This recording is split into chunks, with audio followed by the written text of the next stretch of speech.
Welcome back, all you Fabricans and Fleshbags, to the super, not funny show, reviews. And today we're going to be reviewing the third episode of Only Murders in the Building, Season 2. It's entitled The Last Day of Bunny Folger. So, was it good? Was it bad? And should you be watching?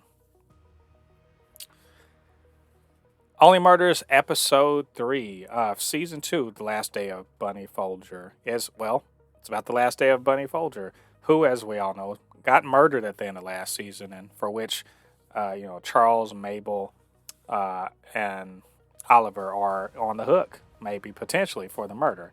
And they're trying to solve this murder for their podcast to kind of beat to the punch the other podcaster who wants to make their whole story the kind of the subject of theirs. So this is sort of framed as a Charles and Mabel and Oliver telling the story of Bunny's last day, as long as what they conjecture based on what they've been able to bring together, and it seemed to be a decent amount. And it's all a big it's a flashback through the eyes of sort of thing, and they're sort of doing this because the parrot that they inherited from her is obviously it's not going to tell them anything about who murdered her. And so what we end up getting is a surprisingly low stakes but extremely entertaining look at a woman who's basically been a one-dimensional character up to this point. She's a crotchety old bitch who gives them trouble in the building. And instead, what we end up getting to see is a woman who's, feeling at her age, she wants to retire, but also she's retiring from the only thing that's ever really given her life meaning or purpose or anything like that, right? Which is to be the managing or the head of the building management at the Arconia. And you see, look, yes, was she crotchety and crusty and, abrasive and all that stuff? Sure. But also, she's a real person that had feelings and desires and hopes and fears. And she really did care about the building. It wasn't just about lording her power over other people. And she does some things that are nice and that are not so nice. And maybe that's just a defense mechanism to be just, abrasive and potty-mouthed or whatever. But she really is looking out. And I love this episode. It's weird. This is an episode in which Mabel, Charles, and Oliver really are only peripherally featured. They're floating around the outside of it. And it leads, obviously it leads up to the death of Bunny.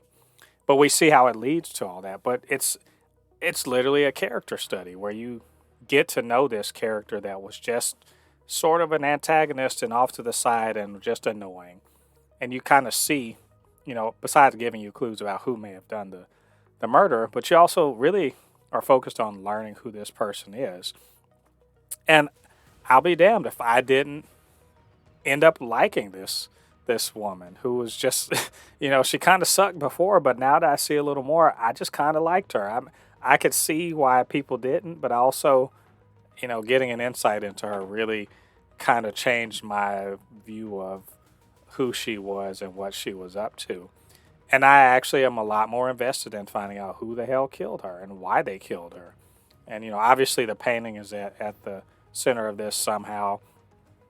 And as someone she knew or at least was acquainted with. And seeing her little, her deciding not to retire and the little power play she's having with the incoming, board member, the president of the board, and all that was very fun. And seeing her repartee with, with the various people in there, I really really enjoyed it.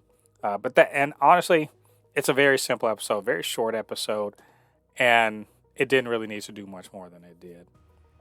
So it really just, I think it really heightened my desire just to see more of what's going on with this show. Who did this and why did they do it? It clearly wasn't just because she was cranky. So, but either way, what did you guys think about this episode? And what you think about what I had to say? Get down to the comment section. Let us know what you're thinking. And of course, you can always hit me up. supernotfunnyshow@gmail.com or at supernotfunnys1 on Twitter, and we'll chop it up. And I hope you guys are really enjoying this season. So far, I am really liking Only Murders in the Building Season 2. All right, all you Fabricants and Fleshbags, thanks for joining me. Come back next week. We're going to check out the 4th episode of Only Murders in the Building. Till then, I've been Mo Poupe, resident fabricant and comment extraordinaire on all things pop culture. And I'll see you guys on the other side of the thread. Peace.